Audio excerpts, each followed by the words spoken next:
제가 이제 세상을 살다 보니까 저도 이제 돈을 모아야 된다는 생각을 굉장히 많이 하면서 컸어요. 어렸을 때부터. 그래서 옛날에는 네이버나 다음 같은 데 들어가면 재테크라는 게 따로 있었어요. 근데 시간이 지나면서 기사들이 전부 다 보험으로 바뀌면서 이건 아니다. 그 후로는 책을 통해서 공부를 좀 많이 했어요. 근데 제가 경험해본 세상에서는요, 이 책의 지식들이 통용이 안 되는 상황들이 있어요. 그게 뭐냐면 이제 고가의 어떤 물건이라든가 고가의 부동산이라든가 아니면 사람들이 굉장히 강렬하게 바라는 것은 그 가치가 이유와 근거 없이 엄청나게 높게 평가가 되고 있어요. 그래서 학부모님들이 교육에서도 이런 것들을 많이 원하고 따라가고 있는데 굉장히 높게라고 했지 이게 무조건 거품이다 이런 건 아니에요. 예를 들어서 타워팰리스가 예를 들어서 서울에 있는 일부 아파트가 몇십억 또는 100억 가까이 한다고 해서 그게 거품이다 아니다를 논할 부분이 아닌 게 그런 돈을 주고서라도 난 들어가서 살고 싶어 라는 사람들이 그 돈을 지불하고 있기 때문에 그 가격이 형성이 되는 거거든요. 그러니까 본질적인 가치를 따지면 너무 없었던 거지. 그래서 제가 옛날에는 모르겠어요. 굉장히 젊었을 때는 돈이 없을 때는 부동산 폭락론자였어요. 진짜로. 그리고 나서 부동산을 실제로 살기 위해서 사보니까 아 내가 잘못 생각했구나라는 게 느껴지더라고요. 그래서 실제로는 이렇게 경험을 해보고 또는 적용을 해보고 하는 게 굉장히 중요한 거고 이런 거죠. 내가 예전에 안 해서 그때 선택을 못해서 지금 내가 잘못된 거야. 그럴 수 있어요. 그럴 수 있는데 어떤 선택이 인생 전체를 뒤바꿔놓는 어떤 경향도 있긴 있거든요. 근데 무조건 그런 것도 아니고 또 내가 선택을 잘했더라도 주변에서 잘못된 경우도 있어요. 교통사고라는 게 꼭 내가 잘한다고 나는 게 아니라 남이 엉망진창으로 해서 나는 경우도 있고 또 하나가 뭐냐면 내가 그 엉망진창으로 한 사람일 수도 있어요. 그러니까 나 조심할 필요 없어 이런 게 아니라 항상 조심은 해야 된다. 내가 가해자일 수도 있다.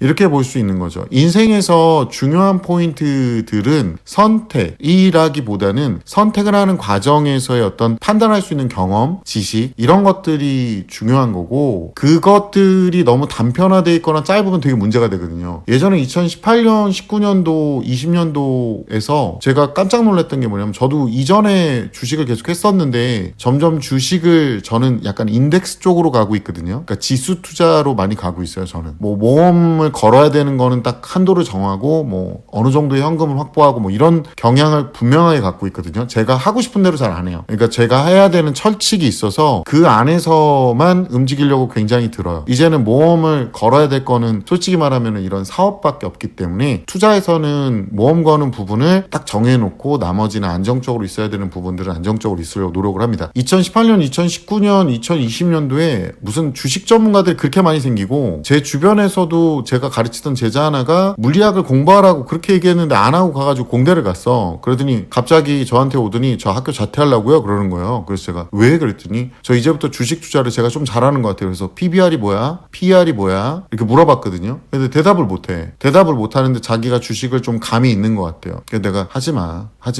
그리고 주변에 계시던 어떤 아줌마 한 분께서 그렇게 주변한테 야, 이 돈이면은 주식을 사는 거야 막 이러고 다니세요. 그래서 제가 그때 젊은 친구한테 막 그러고 있길래 제가 솔직히 저도 순간적으로 너무 놀라가지고 아니 그걸 왜 권유를 하냐고 왜 주식을 사라고 함부로 얘기하는 거 아니라고 권유하는 거 주식은 자기가 직접 투자하고 직접 판단 내리는 거지 하락장이 얼마나 무서운지 아냐고. 그리고 2020년도 들어가면서 하락장을 내리겼겠죠. 그때 저한테 와가지고 그랬거든요. 어떻게 말을 그렇게 할 수 있냐고. 정말로 무서운 게 뭐냐면 이렇게 경험이라는 걸 너무 단편적으로 하면 이 아이들에 대한 판단이나 자기 인생에 대한 판단들이 다 이상하게 가요. 이번에도 아마 시험 점수를 보셨을 거예요. 근데 어떤 애가 또 오더니 그러는 거예요. 선생님 저 이번에 영어 점수 올랐어요. 이번에 수학 점수 올랐어요. 단원이 다르잖아 이 빠가살이야. 난이도가 다를 수 있거든요. HIJ님께서 저희 중이 아들은 과학을 70점 80점 받았는데요. 이번 시험은 100점을 받고 와서 공부를 이렇게 하면 되는구나 하더라고요. 공부를 많이 안 한 것 같은데 그래서 시험지를 보니까 난이도가 낮았어요.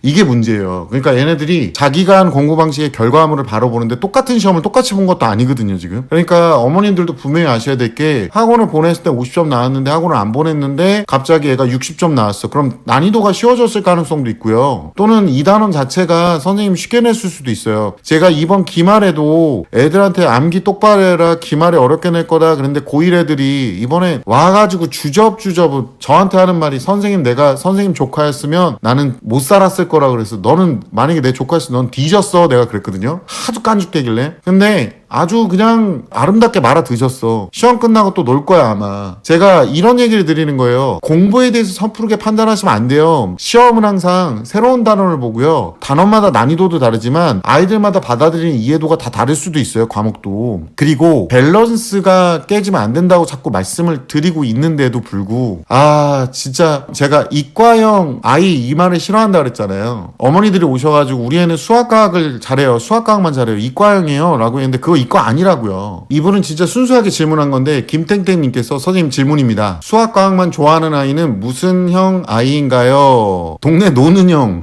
진짜 혼나야 돼요 이러면 어머니. 수학과학만 하려고 하는 거예요 이게. 저도 보이그룹보다는 걸그룹만 좋아해요. 근데 저는 옛날 걸그룹을 더 좋아해요. 근데 좋아할 수 있는데 그것만 하는 아이는 혼나야 되는 형 아이. 이런 형 아이는 없어요. 이거 이과형 문과형도 아니야. 공부를 이렇게 하면은 나중에 밸런스 다 깨져서 문제되고요. 국어 영어가 안 되는 애들이 나중에 시간이 지나면 어떤 문제가 생기냐면 문제를 읽고 해석을 못해. 수학과학에서 애들이 못하는 거는 쏙쏙 피해가요 진짜. 미쳐버립니다. 이 김땡땡님께서는 그냥 질문한 거예요. 우리 아이가 이과형이라고 얘기 안 했어요. 그러니까 다른 분들 공격하시면 안 돼. 제가 이런 얘기를 해요. 아이들이 어떤 목표를 잡고 그 목표의 방향성을 잡고 판단해보는 근거도 굉장히 중요한데 그 판단해보는 근거. 예를 들어서 선행 수업도 시켜봐야 되고 지능검사도 해봐야 되고 막 여러 가지 복합적이거든요. 왜 돈이 들기 시작해 인생에서. 인생에서 뭔가 잘못 선택해가지고 그래서 결과가 잘못 나와. 이런 식의 생각을 어머니들이 너무 많이 가지니까 그럴 수 있죠. 당연히 그렇고요. 근데 삶을 대하는 태도에서 아이들이 배워야 될 건 뭐냐면 그렇게 잘못 선택했고 잘못 준비했고 뭔가를 잘못해서 잘못됐더라도 이 인생을 수정하는 과정이 필요해요. 인생에서 가장 중요한 건요. 제대로 선택하는 능력도 중요하겠죠. 그거는 더 많은 지식과 경험이 필요하니까 살면서 시간이 지나고 제대로 학습을 하고 있으면 갖춰져요. 판단 능력이. 근데 더 필요한 건 뭔지 아세요? 이 과정에서 그 삶을 수정하려는 마음가짐과 자세예요. 그 옛날에 성우하시면서 막 방송에 막 나오셨던 분이 있어요. 결혼을 잘못했어. 그래서 주변에서 말렸는데 남편이 안 좋다 말렸는데 남편이 빚을 엄청나게 져가지고 나중에는 그 성인 엑셀 방송이라는 게 있어요. 인터넷에 나와가지고 지금 알게 됐는데 엑셀 방송에서 별풍선 받으면서 이제 야한 옷을 입고 춤을 추는 그런 장면이 나와요. 그러면서 눈물을 흘리시더라고. 그러니까 삶에서 자기가 그 빚을 갚으려고 노력을 한 건 좋은데 이제 방법적으로는 조금 애매했을 것 같아요. 왜냐면은 이분도 지금 구하려고 봤더니 이미지가 너무 망가져가지고 일을 못 구하니까 그렇게 됐는데 비슷한 케이스인데 전혀 제가 봤을 때는 조금 존경스럽기까지 한 행동을 보인 사람이 누가 있었냐면 옛날에 주얼리라는 그룹이 있어요. 저 개인적으로 되게 팬이었는데 이지연 씨가 있어요. 이분이 이제 첫 번째 결혼을 하고 이혼 소송을 굉장히 오래 했다가 뭐 10년 동안 그 양육비도 못 받으셨대. 그래가지고 두 번째도 결혼했지만 반대편의 반대로 인해서 사실상은 아이를 놓고 오라 그러는데 아이를 어떻게 놓고 가냐고 얘기를 하시더라고요. 그 책임감이라는 게 어마어마하신 거야. 그리고 지금은 이제 미용업을 하고 계시더라고요. 저도 개인적으로 그쪽 계열의 그 미용실을 다니고 있는데 물론 다른 지점이긴 한데 그걸 보면서 본인의 인생에 대해서 잘못된 부분 얼마나 괴로웠겠어요. 그 긴 기간 동안 힘들었지만 견뎌내고 책임감으로 아이를 양육하면서 계속해서 본인의 인생을 수정해가면서 지금은 이미지가 굉장히 좋잖아요. 저는 개인적으로 되게 좋은 이미지로 오히려 그 책임감에 대해서 박수를 보내고 싶을 정도로 자기 인생에 대해서 소중하게 생각하시는 거잖아요. 저는 이런 인생이 제대로 살고 있는 인생이라고 생각하는 사람 중에 하나예요. 보면서 느끼는 거지만 자기 인생이 자기 뜻대로 되는 사람이 몇이나 될까요 우리가? 그리고 올바른 방법이잖아요. 미용업을 하시면서 미용사로 열심히 벌고 아이들하고도 소통을 하면서 살고 있는 그런 생각과 그런 의지가 인생을 완성시킨다고 저는 봐요. 근데 학부모님들하고 대화를 하다 보면 아이 인생에 대한 어떤 책임감이라는 걸 심어주려고 하면 애가 상처받을까가 막아주거나 아니면 아이가 그런 마음을 가질 상황임에도 불구하고 그런 시련 오는 것 자체를 본인이 감정이 이입돼서 너무 막아주려고 하시니까 제가 그거를 인스타에서 하지 말라 그랬다가 그 잼민이들과 10대 애들이 거기다 대고 뭐 인플루언서 되고 싶어서 환장하는 사람 제가 방송에서 항상 말씀드리잖아요. 저는 은둔형으로 살고 싶은 사람이다. 저는 진짜 직업 때문에 이걸 하고 있는 거고 어머님들이 제 영상을 보려고 오시니까 매일 영상 보신다는 분들 그 단 몇 명이 있어도 제가 지금 방송 올리고 싶어가지고 너무 감사하잖아요. 제 얘기를 그렇게 경청해서 들어주신다는 게. 그러니까 그래서 하고 있는데 뭐 상처는 안 받는데 별의별 거기 막 보면 별의별 얘기가 다 나와요. 부모에 대한 패드립부터 시작해서 다 나오는데 그게 자기 부모한테 하는 욕인지 모르는 거죠, 애들이. 그리고 옆에서 듣다가 뭐 성인 방송, 엑셀 방송이 뭐야 라고 물어보는 아이들이 있을까봐 얘기해 주는데 그게 뭐냐면 얘들아, 남자들이 그냥 헛돈을 거기다가 펑펑 쓰는 방송이고 여자들이 돈을 쉽게 벌려고 자기 이미지를 완전히 박살내놓는 방송이 그런 방송이란다. 제 친구가 저번에 너도 성인 방송 아니냐? 엄마들을 대상으로 아빠들을 대상으로 방송하니까 애들은 못 보지 않니? 막 그러고 저보고 또 뭐 인스타에 보니까 말 천박하게 한다고. 그럼 내가 빈민촌에서 자랐는데 말이 고급스럽겠다 퍽도 씨. 제가 살아오면서 부딪혔던 수많은 인간 같지 않은 사람들, 거친 사람들, 또는 나에게 도움을 줬던 사람들, 그 가난하고 모자라지만 열심히 사는 분들, 가난하고 모자라고 천박하게 살았던 사람들, 나를 지나간 모든 사람들이 나한테 묻어나겠죠. 그 태생의 천박함이 묻어날 수밖에 없죠. 제가 지식이 아무리 많아도 자제를 할 뿐이지. 근데 얘기의 본질도 못 파악하면서 천박하다고 얘기할 정도면은 너는 그냥 무식한 거예요. 말이 천박한 게 중요한 게 아니라니까. 그 안에 있는 진짜 본질을 봐야지. 뭐 나보고 뭐 말귀를 못 알아듣는다, 난 그런 말 한 적이 없어요. 못 알아듣다 안 알아듣으면 여러분 알아서 할 문제입니다. 어쨌든간 뭔가를 판단할 때 그런 식으로 함부로 얘가 뭐 이과형이다 문과형이다 이렇게 판단하지 마시고 시켜보시고 준비하시고, 그 다음에 아이가 공부를 하고 있는 과정에서 힘들다 그러면 힘듦을 견뎠다는 거에 대해서 칭찬을 좀 해주셔야 됩니다. 라이프님께서 예비 중2 중등 이번 겨울방학 2, 3학년 물화 수업 신청했습니다. 수학, 과학, 대형학원, 교재가 ESC인데 깊이가 없어 보여 교재 하나 더 집에서 예복습으로 병행하려는데 시간 제약으로 딱 한 것만 풀려는데 개념 교재를 한 권 더 하는 게 좋을까요? 내신픽 같은 내신 대비 문제집을 병행하는 게 좋을까요?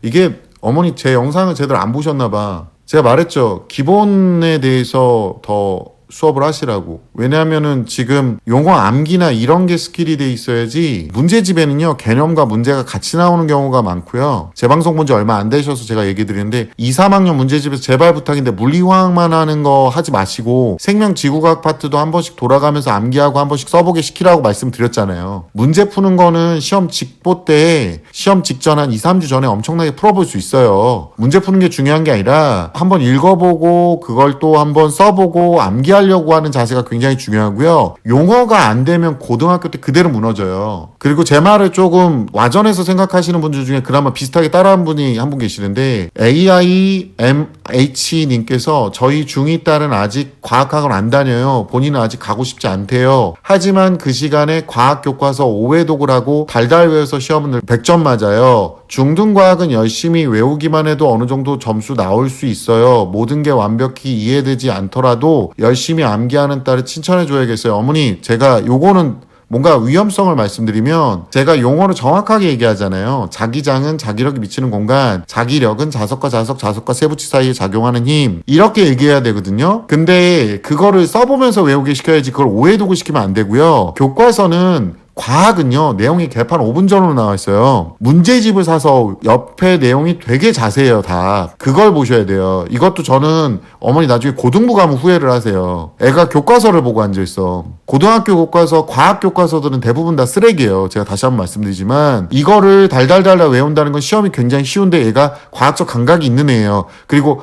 하고 싶고 안 하고 싶은 거는 본인 뜻이고 어머니가 시키고 안 시키는 건 전 강요하진 않아요. 근데 나중에 고등학교 갔을 때 미리 준비를 안 하면, 과학을 선행 준비를 안 하면 안타깝지만 고교학점제에서는 이과로 진로를 잡아서 2학년을 나기가 상당히 어렵다. 이게 현실이에요. 그냥 솔직하게 말씀드리는 거예요. 그래서 제 말을 조금 잘못 이해하시는 분들이 굉장히 많아요. 아까도 왜 아이가 공부 방법 이 방법이 맞나 보다, 그러니까 그런 식으로 판단하고 계시는 거예요. 지금도 균형을 잡고 아이가 못하는 걸 찾고 여러 가지 경험을 해보면 이게 뭐가 잘못되고 있구나 이런 걸 알아야 되는데, 이거를 분명히 어머니들이 많이 모르는 거예요. 지금 제 말을 되게 잘 이해하신 분이 한 분 계세요. 이서땡님께서 안녕하세요. 중2아들 시험기간입니다. 선생님께서 늘 말씀하시는 필기와 암기의 중요성을 절실히 깨닫고 아들한테 교육시켰더니 기말 과학 역사는 만점 받았다네요. 또다시 필기와 암기의 중요성을 깨닫고 갑니다. 항상 출근길 잘 듣고 있습니다. 감사합니다. 이게 제가 말씀드린 부분이에요. 하기 싫어도 해야 돼요. 수능에서는 이렇게 바로바로 나오지 않으면 굉장히 문제가 됩니다. 그러니까 아이들의 공부 방식에 대해서 판단을 하실 때는 여러 가지 이제 경험을 하시는데 기간이 너무 짧어. 지금 한 2년 안에 또 준비도 해야 돼. 고교학점제 오면서. 그래서 제가 어머니들한테 웬만하면 이 방법이 보편적으로 먹히니까 이 방법으로 좀 해보시라고 자꾸 말씀드리는데, 어머니들 애랑 알죠. 저도 쓰게끔 시키려고 하면 실갱이만 오지게 나는 거야. 애들이 아주 그냥 상전 이런 개상전이 없어요. 진짜 아우 천박하게 얘기해서 죄송한데 나는 이렇게밖에 얘기를 못하겠어. 진짜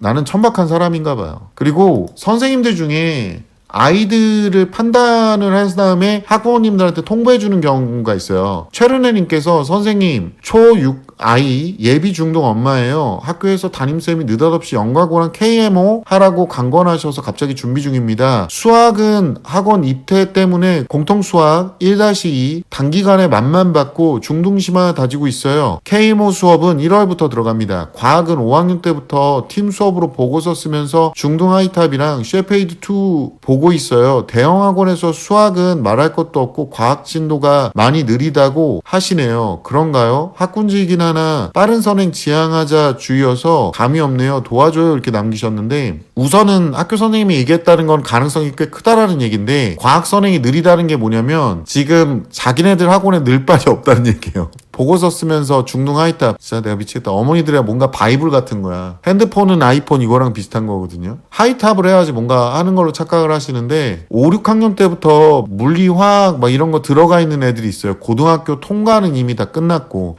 통과가 중간 단계가 아닌데, 문제는 어머니가 이제 저는 빠른 선행은 별론데요 라고 얘기하시죠. 근데 중요한 건 애가 KMO를 준비를 하고, KMO가 근데 직접적인 연관관계는 없어요. 그냥 공부량을 많이 잡아주는 거지. 근데 수학 학원에서 과학도 해야 되는데 선행을 해야 되는데 선행이 느리다. 그러니까 다른 애들이 이미 끌고 오던 애들이 있는 거예요. 근데 외부에서 맞춰갖고 오든가 아니면 얘가 중간에서 들어가서 따라잡아야 된다 이렇게 얘기하는 건데, 어머니는 난 빠른 건 싫은데 그러면 뭐 진행 못하세요. 그리고 지금 쟤네들이 빠르다 느리다를 얘기하는 이유가 그 반이 한 2개 반 정도밖에 없거든요. 보통은 영재고랑 과고는 또 다른 거예요. 2개 반밖에 없는데 아마 지금 진도가 꽤 나가 있는 거예요. 그러니까 그래서 느리다고 얘기하는 거고, 얘가 이제 레테를 봤을 때 들어올 수 있으니까 얘기를 하고 있는 거예요. 빠르고 느리는 진도는 솔직히 말해서 매주 소단원 2단원씩 나가면서 써보게 하고 문제 풀게 하고 그래서 주당 한 4-5시간 이렇게 투자하면 2-1, 2-2, 3-1까지 다 나가져요. 한 7개월, 9개월 안에 매주 이렇게 하면. 그래도 빠르지도 않아. 그러니까 템포가 꾸준하니까 이게 빨라 보이는 거지 빠르지도 않아. 제가 어머니 그 빠르게 하는 게 중요한 게 아니라 꾸준하게 하는 게 중요한 거예요. 이때만 과학 공부하고 이때 뭐 방학 때 뭐 바짝하고 이러니까 어머니들은 지금은 내신 대비만 하는 것도 벅찬데 이렇게 가는 거죠. 과거 영재고 준비할 때 보면 어머니들이 생각하는 것보다 현장에서 보면 애가 곧 과로사 할 것 같이 보여요. 근데도 포기하지 않고 애가 아니야 난 할 거야. 픽 쓰러졌다 다시 일어나도 수행 맞으면서도 나 할 거야. 이래야지 과거 영재고로 가는 애들이 있어요. 물론 그렇게 안 하고 과거 영재고 가는 애들은 지능이 굉장히 높은 거예요. 근데 우리 애 보면은 저 새끼가 뭐라는 거야. 이런 분위기가 되는 애들 있잖아요. 뭔 쌉소리야 뭐 이런 애들. 근데 공부는 좀 해. 이런 애들을 머리가 좀 좋아서 과거 영재고를 보내려고 하니까 자기 역량보다 몇 배를 더 발휘하는 방법은 뭐라 그랬죠? 그렇죠. 미친 듯한 반복이라고 말씀드렸잖아요. 그러니까 여기서도 지금 어머니가 먼저 빠른 선행은 별론데 이래버리면 못 준비하세요. 불일치하는 거야 지금 뭔가 코드가. 교육의 주체는요, 아이의 인생을 수정하려는 의지. 아까 말했던. 그리고 학부모의 마르지 않는 경제력. 특목 대비하다 보면 특목 대비 학원을 가기 위해서 또 다른 학원을 다녀야 되는 이런 뭔가 잣나무 같은 상황이 발생을 합니다. 이게 한다고 무조건 갈 수 있는 것도 아니고, 그러니까 최연애님께서는 우선은 어머니도 목표를 잡으셔야 돼요. 그렇지 않으면은 시간과 돈이 너무 아까워지실 거예요. 어머니도 목표를 잡고 다시 한번 생각을 해보시면 이제 해야 될 게 딱 보이실 겁니다. 별게 없잖아요 지금. 이해가세요? 할 건지 말 건지 어머니가 결정하시는 거잖아요. 그렇게 보시면 되고,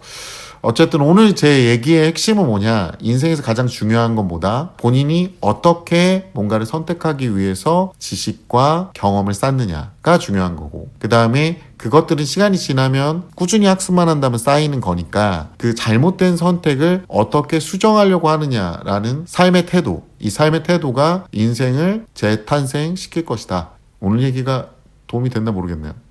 어쨌든 오늘 방송 들어주셔서 감사합니다. When I'm with you, time stands still. Every moment feels like a thrill. In your arms, I find my place. When I'm with you, time stands still. Every moment feels like a thrill. In your arms, I find my place. Together forever until the dawn.